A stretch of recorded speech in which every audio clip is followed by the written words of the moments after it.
Welcome, everybody, to the Heritage Foundation and to the Russell Kirk Lecture Series hosted by the Fuller Institute and the Simon Center for American Studies.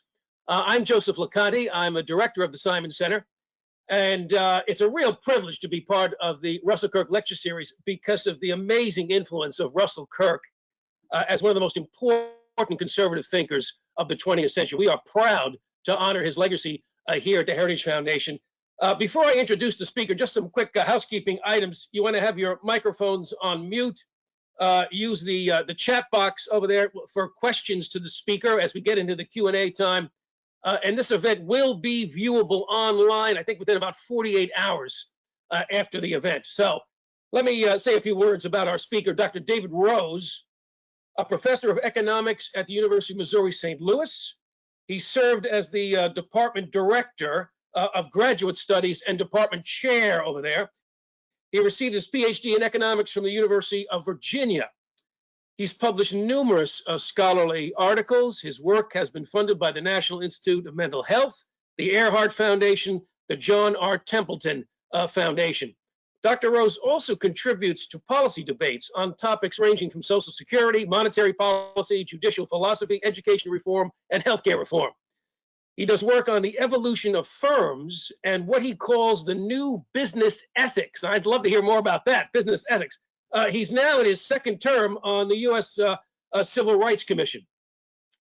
His book, The Moral Foundation of Economic Behavior, Oxford University Press, was nominated for the Hayek Book Prize. And his latest book, which is the subject of our talk today, is titled Why Culture Matters Most, Oxford University Press. I think this is an extremely important book, given the political and cultural crisis that we now find ourselves in here in America. Think about it. The institutions that are supposed to hand down the great cultural inheritance of Western civilization, the civilization upon which the United States is based, are failing. They're failing miserably at their respective tasks. In education, in media, in the arts, in business, in politics. It is hard to think of an important institution in America today that takes seriously the virtues and the ideals that make liberal democracy possible. One of the crucial points that Dr. Rose makes in his book is that a free market democracy requires a culture of trust, a high trust society. Many would argue, though, that this is the one type of society that we do not now have. We don't seem to be educating the next generation intellectually, morally, spiritually, in ways that could build social trust. And this represents, I think, a profound cultural failure of the highest order, a failure of education. James Madison famously warned, without educated citizens, popular government is but a prologue to a farce or a tragedy, or perhaps both. Thank you, Jimmy Madison over there. Dr. Rose, we are eager to hear from you about what we can do to avoid the tragedy of which Madison speaks. So let me invite Dr. Rose to join us now online here on camera. And please join me in giving a warm heritage welcome to Dr. David Rose. Take it away, David. Well, thank you, Joe, for that kind introduction. I really appreciate it. Given his tremendous contributions to our understanding of the importance of culture to free societies, it's a real privilege to give a Russell Kirk lecture. So before I begin, I'd also like to thank Ed Fulner for putting this talk in motion. Well, culture is defined in a variety of ways. So let me start by making clear what I mean by the word culture. In my work, culture pertains to knowledge transmitted across generations through learning rather than genes. Different societies transmit different forms of cultural knowledge, of course, but I contend that the way culture works is basically the same across all societies. Today, I'll start by talking about how culture works, and then I'll talk about the kind of cultural knowledge that is crucial for supporting mass flourishing. Not all societies convey this knowledge. I'll then argue that while conservatives frequently talk about the importance of culture, it's been the progressives who's actually been working the hardest to shape it. I'll conclude with a few remarks about what I regard as the next great conservative project, the revival of American civil culture. In 2013, Daniel Kahneman wrote a highly influential book titled Thinking, Fast and Slow. In it, he argued that thinking takes two different forms. The first is what he called System 1, which is fast, intuitive, and emotional in nature. The second he calls System 2, which is slow, deliberative, and logical in nature, the kind of thinking we associate with science and careful decision making. Kahneman suggested that we tend to do too much of the former and not enough of the latter, which causes all sorts of problems for society. It's a fair point. But I submit that System 1 thinking is actually an important part of the story of how culture works unlike anything else to make the good life possible. Since Kahneman doesn't account for culture in the manner I'm about to describe, it makes perfect sense that he'd worry about System 1 taking precedence over System 2. Much of System 1 thinking is hardwired, but much of it is also the product of adults teaching beliefs and practices to their children as early as possible to effectively encode desired thinking and behavior. Here's an example of what I mean. Virtually everything that is good is easier to achieve in a high trust society. But if a high trust society is what we want, then we don't want careful System 2 consideration of cost and benefits of cheating when opportunities to do so present themselves. What we want is System 1 thinking that takes individuals directly to the answer, no. I know this sounds a little creepy, but is it really so bad to live in a society where no one even considers harming other individuals or the community at large? I submit that when beliefs and practices are taught early in life, behavioral responses are effectively encoded through constructed rather than genetically inherited neural architecture. This shared neural architecture, which is constructed, is where culture lives. A great deal of work in neuroscience and development psychology has supported something first suggested by Aristotle and later recapitulated by St. Ignatius, which is that before the age of 7, learning is well described as a process of uncritical absorption. Much of what is learned at this time becomes the cognitive substrate of the subconscious mind. In adulthood, it guides thinking largely without individuals even realizing it. So childhood presents a small window of opportunity to construct neural architectures that mediate behavior in a way that is nearly as automatic as genetically encoded behavior. Beyond the age of 7, this window starts to close as learning increasingly switches to a mode of more conscious commitment to memory. But here's the big point. The opening and closing of this window allows the System 2 thinking of the adults in the present generation to shape the System 1 thinking of the adults of the next generation. This comports well with Aristotle's views on the importance of character. In societies that make heavy cultural investments in their children, this can produce lock-in, which can be good or bad depending upon which kinds of beliefs and practices are learned. The truth is that everyone already knows this, which is why all societies work so hard to indoctrinate their children. I'm going to argue that thinking about culture as a mechanism for encoding behavior sheds new light on how Western societies have been able to create the thriving free market democracies that we now take for granted. We all know that the free market system and democratic voting rests on a variety of institutional foundations.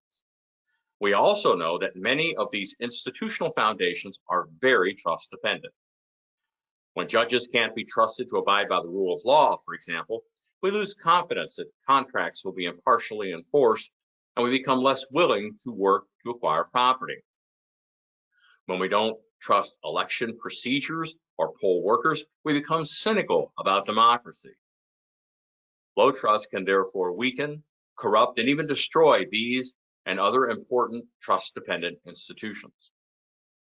It follows that a thriving free market democracy ultimately requires the rich soil of a high trust society. Large group trust is an important part of a thriving society because Adam Smith was right about the power of economies of scale. Small group cooperation, which only requires small group trust, allows us to survive. But it takes large group cooperation for us to actually thrive. Not surprisingly, large group cooperation is most effective when supported by trust that works even in large group contexts. Unfortunately, large group trust can only be built on something we've learned because we haven't lived in large groups long enough for it to be baked in our genetic cake like small group trust is. The power of Adam Smith's argument is evidenced by the fact that large group cooperation is actually very common in nature. For example, there are many species of social insects, and they dominate the planet by count and mass. But their harmonious large group cooperation is made possible by precise genetic coding of behavior on an if-then algorithmic basis. The sheer automaticity of their behavior makes the issue of trust irrelevant. Biologists like E.O. Wilson figured out long ago that genetically encoding behavior can circumvent the problem of individuals promoting their interest at the expense of the group. But this also makes adapting to changing circumstances impossible within any given generation. Yuval Noah Harari pointed out in his excellent book, Sapiens, that what really makes humans so successful is our capacity for flexible cooperation. That is, cooperation that can be rapidly adapted to changing circumstances. This brings us to a very important concept: flexible, large group cooperation. Flexibility allows for rapid adaptation. Large group context allows us to benefit from economies of scale. The problem is that flexible large group cooperation is very rare. The larger the group, the more our small group genes falter in controlling opportunism. Flexibility makes this even worse because it opens up many more doors to opportunism. Here's another way to think about it. There are many species, like humans, orcas, and wolves, that are good at flexible cooperation. And there are many species, like humans, ants, and bees, that are good at large group cooperation. But there is only one species that can do both, and it just so happens to be the one with the greatest capacity for culture. Unfortunately, even most human groups do not do this well. Flexible cooperation that is mediated by irrational decision-making has little prospect for success for either the individual or the group. So it's not surprising that since the ancient Greeks, it's been understood that rationality is indeed an important part of building a good person and a good society. The problem is that rationality is like fire. It can help us make sense of the world and make good decisions, but can also help us act as shrewd opportunists to promote our individual welfare at the expense of the common good. I believe the rise of human civilization is largely the story of humans improving their ability to channel rationality through moral beliefs so as to suppress it from being used to support opportunism, but otherwise leave it unconstrained. So how did humans actually do this? Well, when we lived in small groups, highly routine cultural practices address the problem of rational opportunism by requiring that precise patterns of behavior be followed. These patterns of behavior simply left no room for opportunism. The problem is that as groups grew to afford greater gains from specialization, they got more complicated. So practices had to become ever more detailed to get the job done. But the more precisely our behavior is prescribed, the more our minds get used to automatically searching for the appropriate then response when confronted with any given if circumstance. Independent thinking and acting is just a good way to have others wonder if you're an opportunist. This ends up taking all other responses off the table, which has the effect of leaving system 2 thinking on the shelf. This approach to bottling up rational opportunism therefore ends up bottling up rationality generally. I think some human societies were able to open the floodgates of flexible large group cooperation, through the cultural transmission of moral beliefs that could precisely bottle up opportunism, but no more. If a society can bottle up opportunism, it doesn't have to fear rationality being put to work to benefit the individual at the expense of the common good. So perhaps institutions did not become more important than culture to unleash the modern world after all. Perhaps the evolution of Western moral beliefs began to suppress rational opportunism in a way that didn't suppress rationality generally. This produced high trust societies within which flexible large group cooperation exploded to produce mass flourishing. In my first book, I explain why if people possess moral beliefs that produce a strong ethic of what I call duty-based moral restraint, they will always be trustworthy, even when there is no chance of being caught, situations that Robert Frank calls golden opportunities. Trustworthiness is, of course, the antithesis of opportunism. Duty-based moral restraint is just the idea that one always obeys prohibitions against taking negative moral actions as a matter of principle, not because of the outcomes involved. Duty-based moral restraint, therefore, remains in effect in the face of greater good rationalizations, whereby means are justified by ends. I submit that Kant was onto something. To really trust someone or something, you have to be confident you will not end up being duped to become a means to some end, no matter how noble that end might be. So if you strongly believe it is your moral duty to never take negative moral actions, then you will never behave in an untrustworthy manner. That produces strong trust at the micro level. If a strong ethic of duty-based moral restraint exists in the vast majority of individuals, it will be rational to extend trust to strangers in all but the most exceptional of circumstances. This is trust at the macro level, what many call social trust, and it is the mother's milk of flexible, large group cooperation. But since we've only lived in large groups for a short time, our genes have no reason to support traits that would effectively encode duty-based moral restraint. It can, however, be culturally encoded. Through early childhood instruction, we can construct neural architecture such that if circumstance that involves a chance to benefit by being untrustworthy presents itself, it's directly routed to the response, no. Something very important to note about duty-based moral restraint is that it does not precisely prescribe behavior. Instead, it precisely proscribes or prohibits behavior. The more precisely behavior is prescribed, the truer it is that for every if circumstance, a unique then action is required.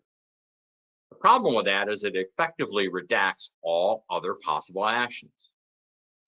But the more precisely behavior is proscribed or prohibited, the smaller is the portion of the action set that is redacted. This results in far more discretion falling under the individual's jurisdiction. Because of this, duty-based moral restraint, effectuated through System 1 thinking, ends up increasing the exercise of System 2 thinking by giving rationality more free space to roam and therefore more to do. All of this sounds too good to be true. So what's the catch? The catch is that no one would rationally choose to have moral beliefs that foreclose the ability to act on all future golden opportunities. Doing so would contradict the definition of rationality or the definition of a golden opportunity. To object by saying one might choose such belief for moral reasons is to employ circular reasoning. So how can societies deal with this rationality catch-22 problem?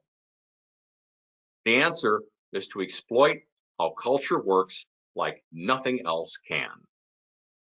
Since moral beliefs must be learned each generation, the current generation of adults basically decides for the next what their moral beliefs will be. This effectively separates the decision to have certain kinds of moral beliefs from the consequences of having to abide by them. This circumvents the rationality catch-22 problem because society isn't depending on nearly all of its citizens to irrationally choose to adopt trust-producing moral beliefs for themselves. If duty-based moral restraint is drummed in early enough and often enough, then by the time an individual is old enough to fully appreciate the cost of never being able to behave in an untrustworthy way, her brain will have stopped wasting resources even considering such actions. So she isn't trustworthy because of enlightened self-interest or some great level of moral conviction.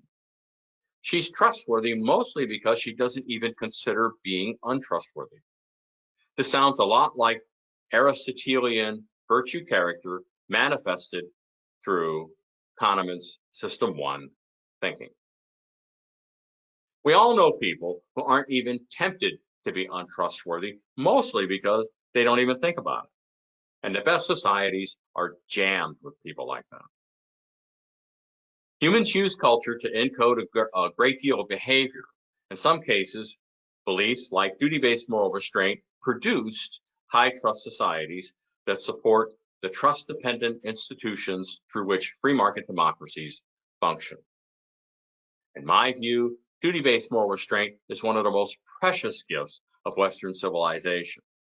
But it evolved so slowly, and we've lived with it for so long, that to us, it's like water to fish. And of course, fish are the last to discover water. I promised I'd say a few things about the progressives and what we can do to learn from them. The progressives understood that to achieve their utopian vision, they needed power to engage in heavy redistribution. They also understood that this flew in the face of prevailing moral beliefs in the West, especially in America.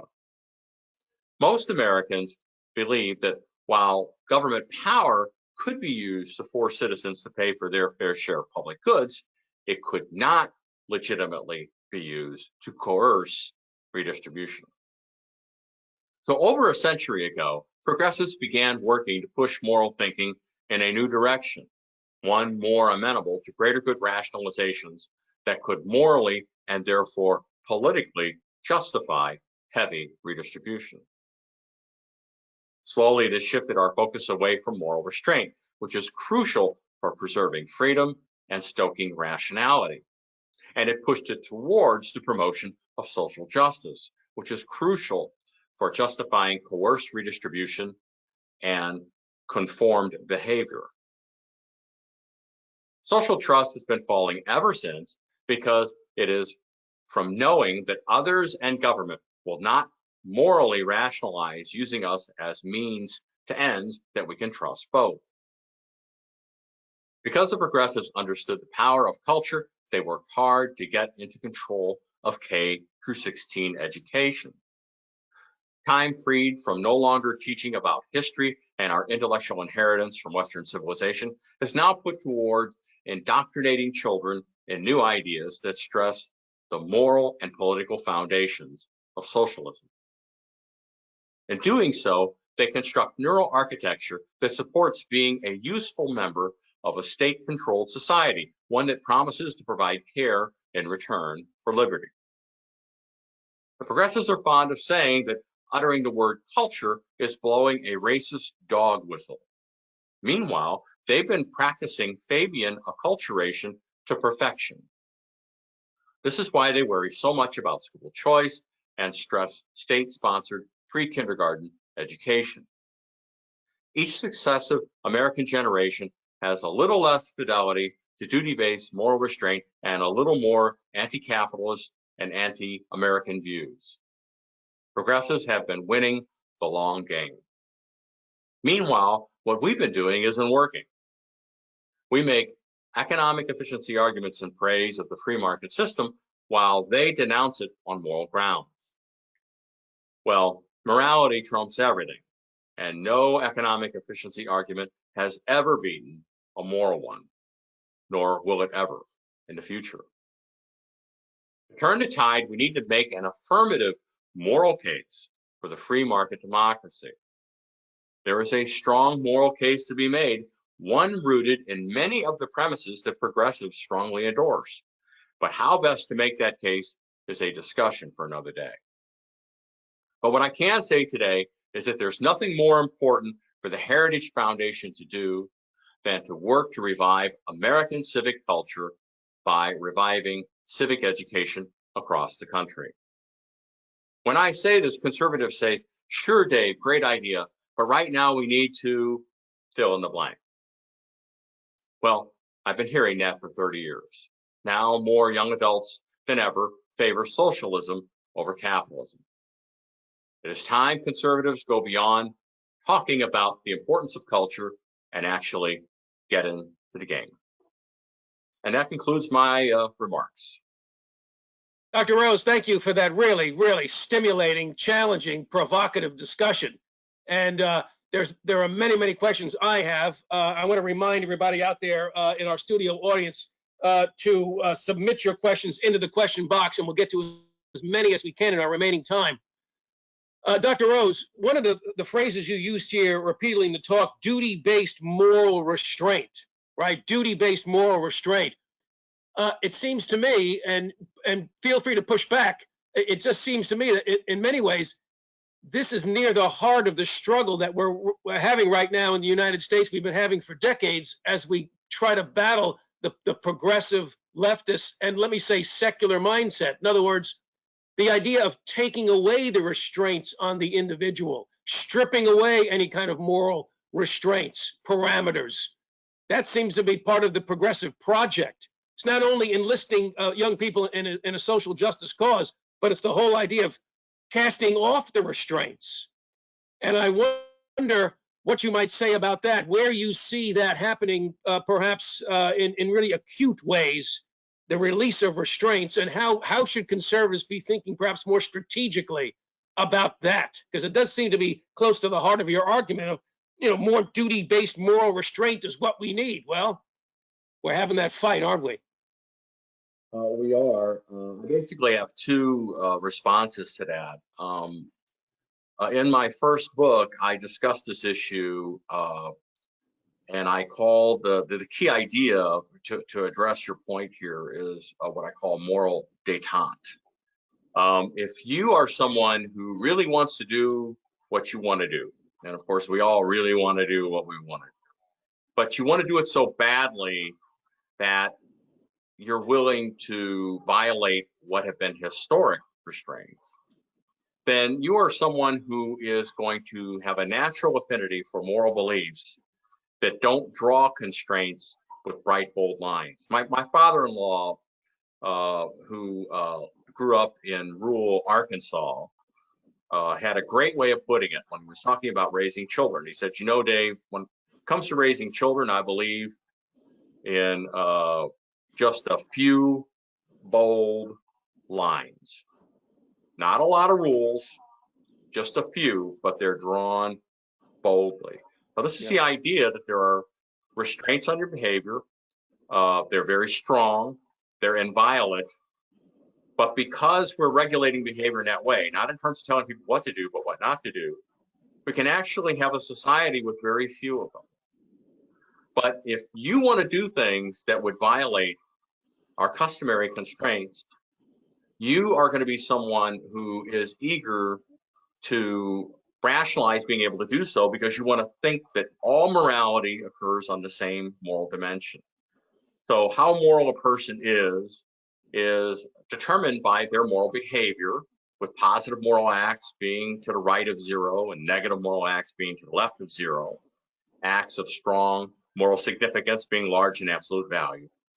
And then you trade positive against negative.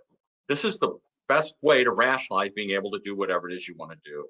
So this is the world of moral détente, which is rising in our world today. Thank you for that, sir. I've got a question here from Dr. Jim Otteson, one of our visiting scholars here at Heritage. His question is, what's the proper role of religion in fostering a culture that reflects duty-based moral restraint? The proper role of religion in fostering that culture that you speak of. That's from Jim Otteson, Dr. Otteson. That's a great question, and I believe that the United States benefited tremendously from the prevailing religious beliefs at the founding of the country up until fairly recently, because these beliefs were very consistent with duty-based moral restraint.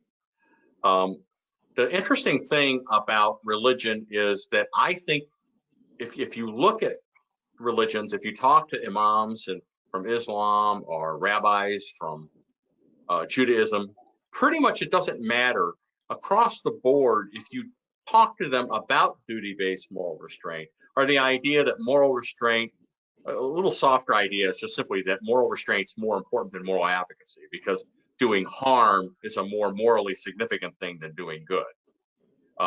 They almost all agree with you. So the problem really isn't that duty-based moral restraint is somehow inconsistent with a lot of religions out there. The problem is it's an idea that's a little bit more refined than most of the thinking in most of the religions. So sometimes it helps to simply refine an idea. I mean, it wasn't so long ago in this country, the very same prevailing religions that produce strong duty-based moral restraint that we benefited from to produce a very high trust society that could sustain free market democracy. Well, a fair number of Americans were able to use those exact moral beliefs to justify racism in their mind and to justify slavery in particular. So sometimes religion can give us a foundation, but that doesn't mean it addresses everything. And so I believe we can, I'm kind of optimistic that as long as the idea of duty-based moral restraint is pushed out into the religious community, almost all religions are likely to advocate it in a more direct, focused way, especially when they understand how crucial it is for supporting large group trust that can allow their societies to thrive. Yeah, I hear you, and I'm going to try to maybe anticipate what Dr. Otteson may have in his mind as well as a follow-up is, do you see a connection between an increasingly secular society, particularly in our institutions, and the lack of attention to duty-based moral restraint? The more secular you become, the less morally restrained you become. And certainly that has been a theme throughout history among philosophers, theologians, even public statesmen down through the ages, the link between a more secular society and a less morally restrained society. What would be your quick response to that if I'm anticipating Dr. Otteson's perhaps comeback? I think that's a good comeback. I think that's right. I think the most important thing that religion does is it provides a narrative that gives people a great deal of incentive to strongly inculcate moral beliefs. Now, the problem is some religions want to inculcate moral beliefs that don't produce the kind of society that we in America enjoy. Yeah. But on the issue of duty-based moral restraint itself, though, I think the real issue is that the religion can pick this up and can run with it, but they got to know it. They got to know that there's a problem to be solved in order to appreciate the solution. Yeah, that's the crucial point, it seems. And I think probably perhaps the most provocative thing from my mind that you said at the end, or maybe at the beginning as well, conservatives have not quite grasped the gravity of the situation in reaching into the lives of young people, Dr. Rose, it seems. And I think we'll pick up that theme again before we're done. I want to take another question from our audience, Evelyn Gardette. If you could identify, Dr. Rose, one aspect of culture outside of the family that can build up society in the way that you're talking about, what would it be? One aspect of culture outside of the family.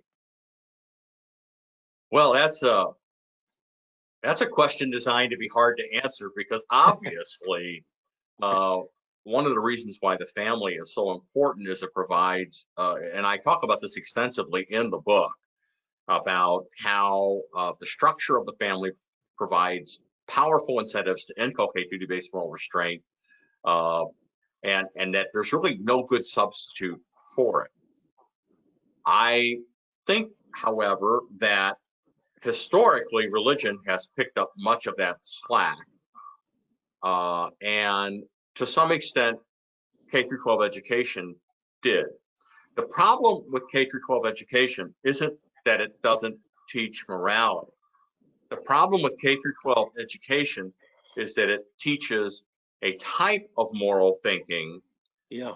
that has more to do with providing moral justification for utopian views of the left Yeah. than it does with producing consistent, trustworthy behavior by individual people.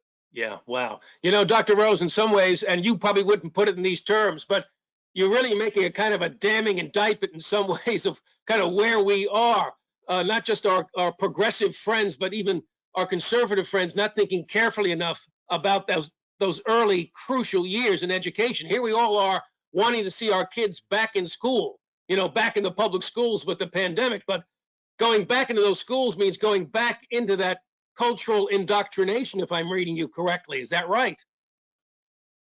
That's correct. And, you know, one thing that's kind of interesting is that in civic education, and I go in my end of my remarks, I said we need to revise civic education.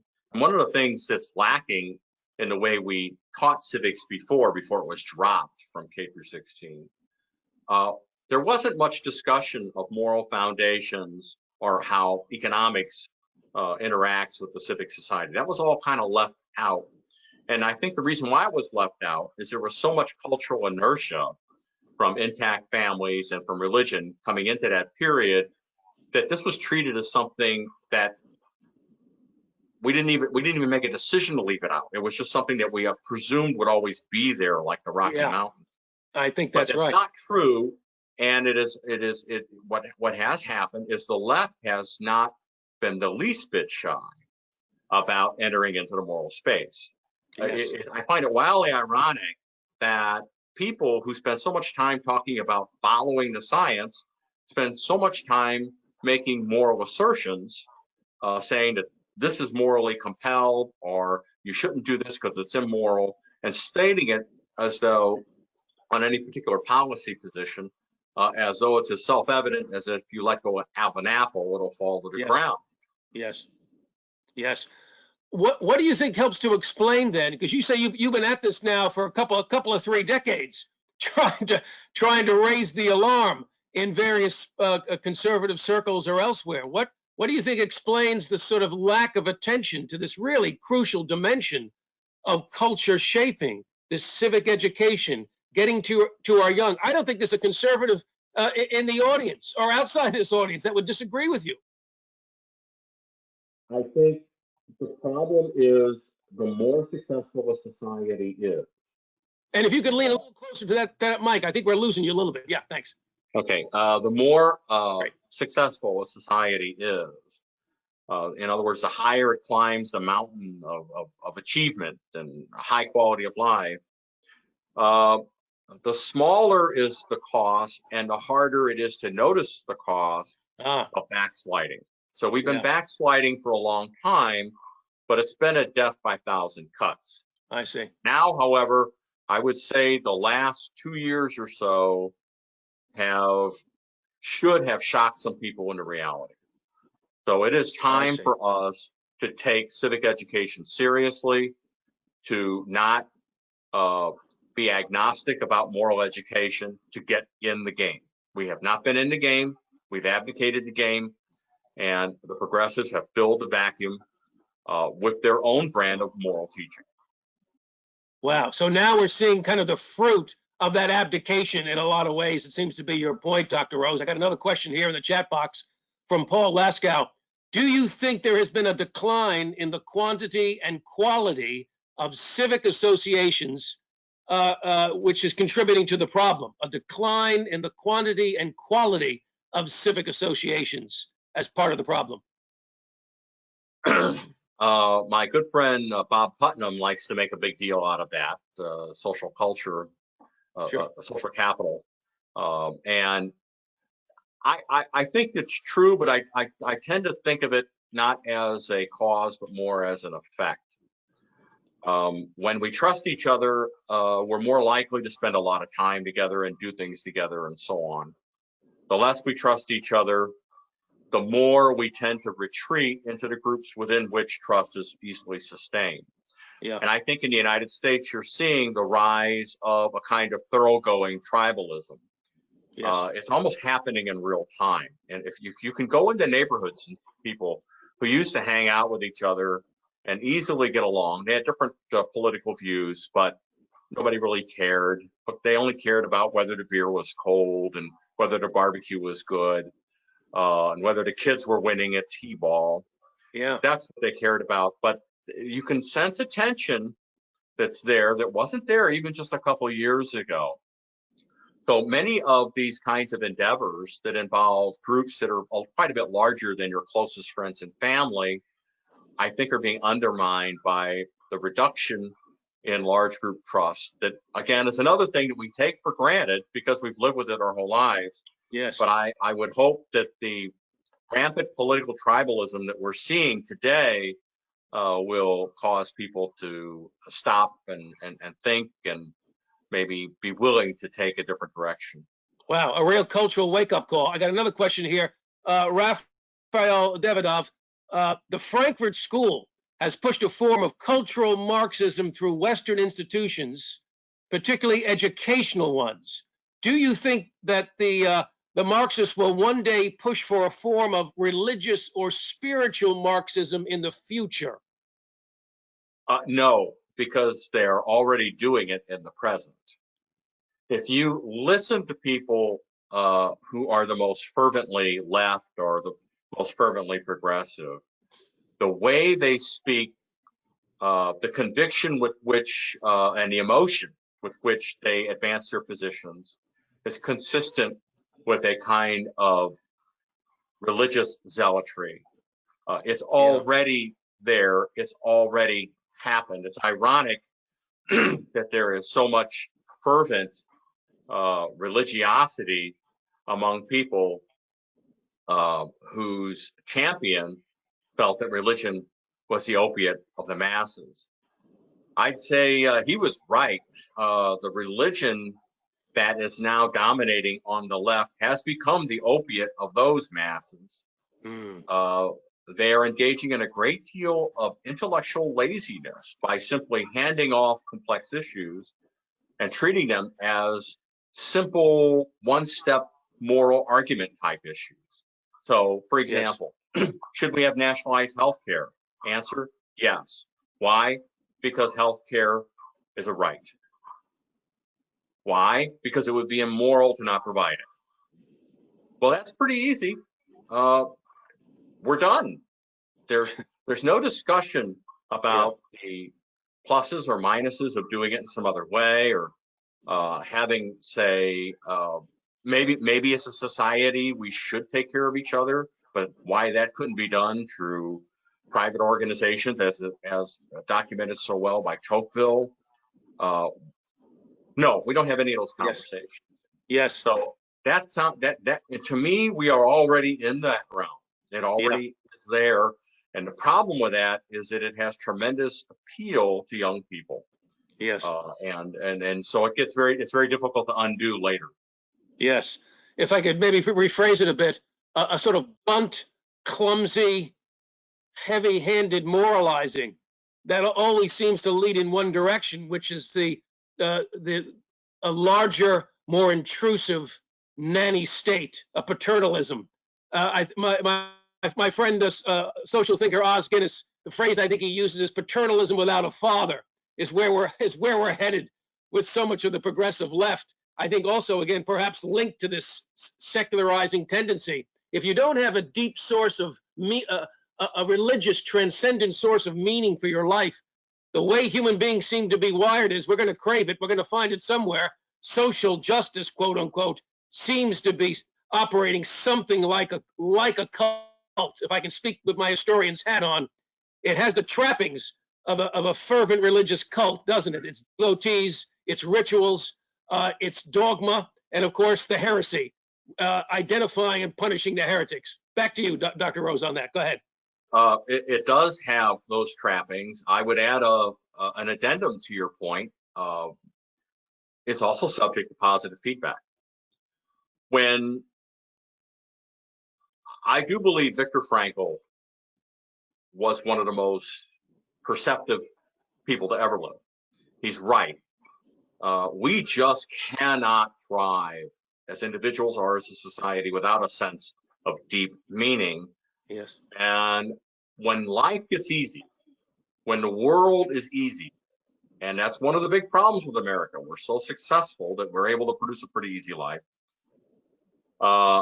People start to lose a sense of meaning. Now, that sense of meaning was generated by the free market system in an organic way. If the way you get money, the way you live well, the way you make sure your children do well and go to the best schools is that you work super hard so that they have more than others might have, that competition creates a kind of meaning for parents and families. And that meaning doesn't stop when the kids grow up. It continues. They feel the same way about their grandchildren and so on and so forth. But if you rig society, so it doesn't make any difference how hard you try as a breadwinner or as somebody who stays at home with the kids, it doesn't make any difference what you do, because we're going to equalize everything at the end of the game.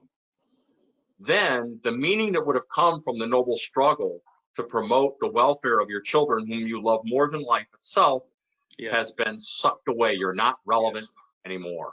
Yes, yes, excellent point. You know, I can't help but think, in part because I've been thinking about these authors pretty intensely for the last few years, J.R.R. Tolkien and C.S. Lewis and the Lord of the Rings, you know. Back to your point about duty-based moral restraint, in that amazing story from Tolkien, Frodo is desperately trying not to be tempted by the ring of power, right? Not to put it on his finger. So there's that restraint, that duty-based moral restraint. But there's something more than that too, isn't it? His great calling is not just to destroy the ring, it's to save Middle Earth, it's to save the Shire. So there's this beautiful moral objective that he has, and he's willing to sacrifice everything for it. How do you think conservatives maybe can offer an alternative moral vision to the vision that the left is offering? Social justice, whatever it is, we need to offer a compelling, it seems to me, alternative. David, can I get you to speak about that in a remaining few minutes that we have? I think the biggest mistake of the 20th century was the equating of a safety net conception of government involvement in solving social problems with social justice theory. Yeah. Social justice advocacy is ultimately about equalizing outcomes.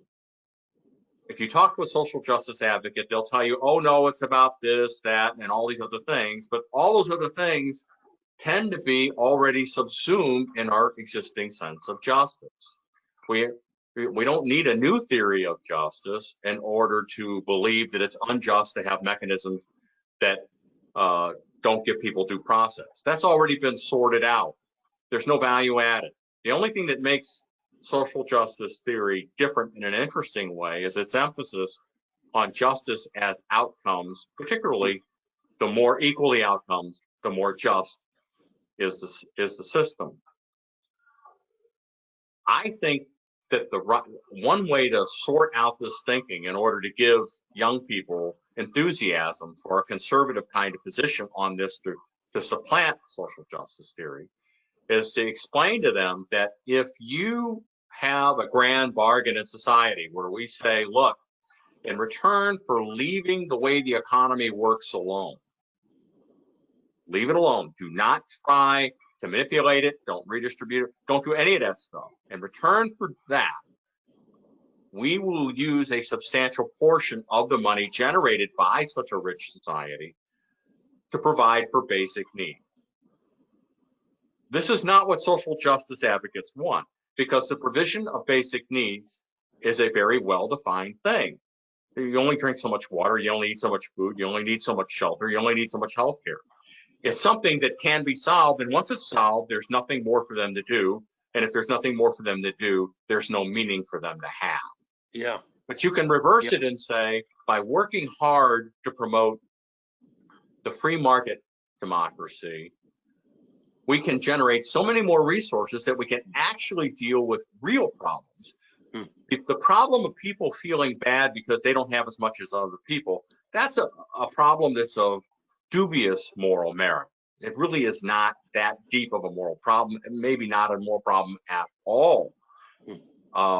However, people suffering is a problem, and the alleviation of the suffering of others is a self-evident act of moral virtue. Sure. That's where we should focus our attention, and that's where the attention is focused in a thriving free market democracy. Yeah, yeah. Well, that's a fascinating and rich response. When you describe where we are and how progressives have been so much better than conservatives at understanding the stakes, understanding culture, and how to affect culture, I think that probably could discourage some people to hear that and to understand it, to be aware of how much ground we have lost. Dr. Rose, can you think of perhaps, whether it's historical examples or even right now, patches of light that can give us some reasons really to be hopeful for the capacity to push back against some of the worst trends, impulses that we've now seen, that we're undergoing and facing? Do you have some glimmers of hope for us here, examples either in the present or historically, where this approach that you're describing, emphasis on civic education, can really make a difference on the ground? I can give you some examples of the present that are glimmers, but the problem is they are glimmers that actually cause more harm than good in the long run. Increasingly, parents are opting out of public education. They are sending their kids to private schools where they have greater faith in the kind of cultural knowledge your children will get in addition to what they'll get academically. Parents are also increasingly opting out of education institutions and doing homeschooling for exactly the same reason. Sure. Within those contexts, there's a tremendous variety of excellent curricular materials out there for homeschooling now and for private schools that can do a lot of what we're talking about. But what this is doing then is it's taking a group of people who already are doing fairly well in society and doubling down on the kind of cultural traits that's part of the explanation for their success and their family success, and leaving the other people in society without any of that, even without the parents being in the same schools or associated with the parents in the same schools. So I see this as producing a kind of bimodalism, which is very unhealthy for our society. So in other words, through private action, we're seeing a movement in the direction of taking culture more seriously, and being successful at it. But the groups that are most likely to do that are the groups that are already fairly successful. Meanwhile, the ones that are the least successful and have no choice but to go to public school are even more entrenched, and even less, the difference between them and the others is going to grow rather than narrow. Yes. I see the dilemma. I think I would expect that probably some conservatives would say it doesn't have to be an either or. We need to create and sustain these havens of sanity, of real moral formation, intellectual formation. We need to have those. We need to exponentially see them grow, invite as many people in as possible, school choice, etc. But also, I think maybe you're suggesting this, Dr. Rose, we do have to try to reclaim these existing institutions. Is that part of what you're really insisting upon? Go ahead. Right. I think there's two possible ways to go. One, if Bill Gates was listening to me right now, I actually wrote a letter to Bill Gates in the Wall Street Journal once. I have to believe he read that, because it's the Wall Street Journal. If Bill Gates and a few of his friends were listening to me right now, I would say, look, the best thing you can do with your money is to create a completely private voucher system. Just forget about it. Let's just start to shift the culture of America in a direction that says, look, education is just too important to have government do it. So we're just going to do it. Yeah. Really, really rich people are going to pool their money, and then ordinary people are going to put some money in. There'll be some tuition for people that can pay, but we're just going to make sure everybody in the United States, no matter how poor, is going to get an outstanding education. We're tired of waiting. Yeah. You might say, well, that's terrible. We're wasting all that money. Well, if we start to move in that direction where we go so fast into truly privatizing education, political support for public education would fall apart. Yeah. But there's no need to take money from them. So that's one approach. And I like that approach, and I think it's more credible than you might imagine. The other approach is to say, look, at the state level, states can pass legislation that can mandate the teaching of civic education in public schools. They can do that.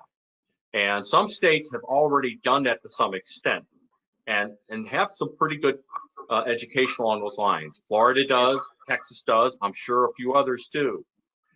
But in that case, you're just saying, look, we're not going to let you treat public education as your little plaything. We're not going to concede the ground anymore. We're going to get in the game, and we're going to do it through legislation if we have to. Yes, well, Dr. Rose, that sounds to me like a bracing call for leadership, for cultural leadership and political leadership. I want to thank you for that. I want to thank you for the investment of time. The lecture really stimulating and provocative. I want to remind everybody there, you can check this webinar out 48 hours after. There's a questionnaire to fill out. I want to thank you again, Dr. Rose. A terrific discussion. My pleasure.